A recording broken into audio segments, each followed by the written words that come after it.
Ben, justement, tu es un membre fondateur, ancien président de l'ASA, l'association dont Radio Sophia fait partie.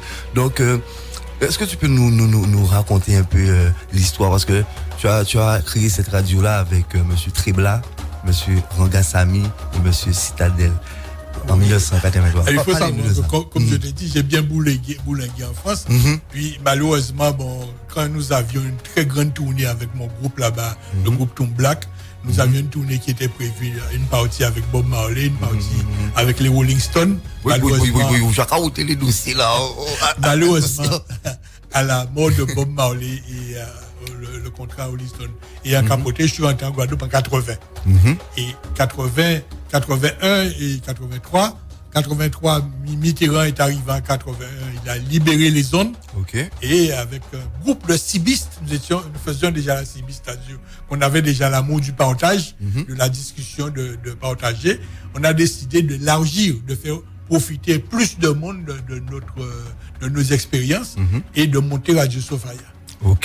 Et c'était pas évident à cette époque. Je dis, monsieur vin fou. C'est quand même ton radio. C'est monsieur Jean fou. Mais il paraît que quand même, les Saint-Trousiens ont participé. Parce que j'ai entendu dire que vous êtes passé chez chaque Saint-Trousien, dans chaque section, et demandé qu'est-ce qu'ils pouvaient donner pour ce projet.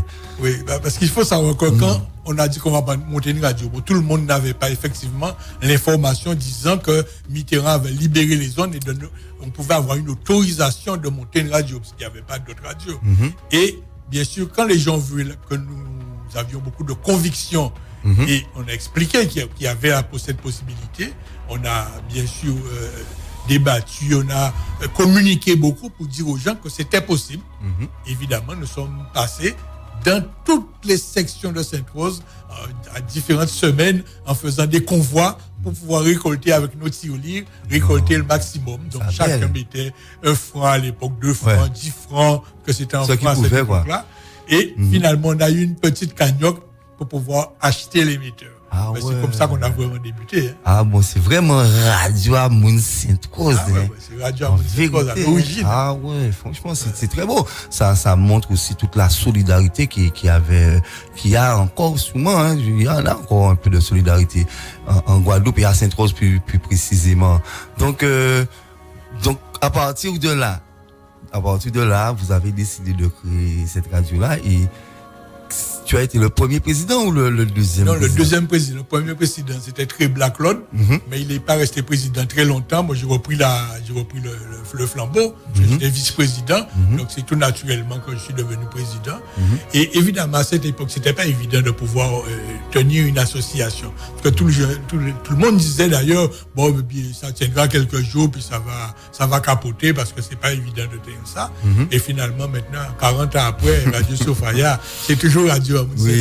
Et c'est d'ailleurs l'une des seules radios à avoir été montée à cette époque avec Radio Tambou et qui existe toujours, qui n'a pas changé de nom, qui n'a pas changé de propriétaire, de destination. C'est Radio Sophia, c'est l'une des seules radios qui reste toujours fidèle au poste. Authentique. Et vous avez aussi créé, c'est vous qui avez créé le Lait Rose. Le Lait Rose de Radio Sophia, évidemment, comme radio. J'étais un fervent défenseur de Gwoka. Il est évident qu'avec Laurent Rangassami de son émission, on a décidé de pouvoir faire un Lait Rose. D'ailleurs, c'est un Lait Rose au soutien à Radio Sophia. C'est-à-dire que tous les musiciens qui venaient gracieusement participer à ce Lait Rose. Et bien sûr, on les recevait en contrepartie. Chaque fois qu'il y avait un CD ou un disque qui sortait, ils étaient chez eux aussi à Radio Sophia. Bien sûr.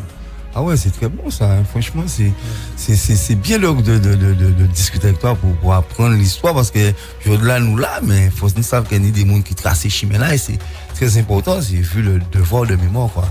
Alors, tu es resté président combien de temps? Je suis resté 18 ans, mais il faut savoir que la radio n'était pas là où nous sommes actuellement. La radio, au départ, était à la Rocade. Même si l'émetteur se trouvait toujours à Sophia avec le pylône, mais là, à l'origine, nous avions loué une maison qui est la maison de Monsieur Flandrina et nous sommes restés là-bas plus de 10 ans à louer cette maison-là tous les mois et on était à la Rocade et c'est là où nous avons fait vraiment nos classes. C'était dans cette structure radiophonique Et d'ailleurs, vous avez vu le nombre d'invités. Il y a beaucoup de photos d'invités qui sont passés à Radio Sofaya.